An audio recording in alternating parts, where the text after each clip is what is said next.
திருநீரில் மருந்திருக்கு தெரியுமா? அதை தினம் அணிந்தால் புகழிருக்கு புரியுமா? அதை தினம் அணிந்தால் புகழிருக்கு புரியுமா?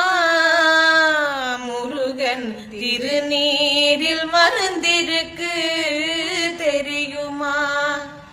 அருள் மணக்கும் ஐயனின் திருமருந்து, அருள் மணக்கும் ஐயனின் திருமருந்து, நல்ல அறிவு கண்ணை திறந்து வைக்கும் மறுமருந்து.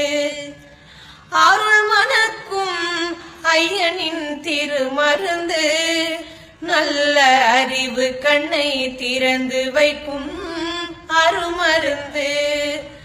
அன்பு வழியில் வாழ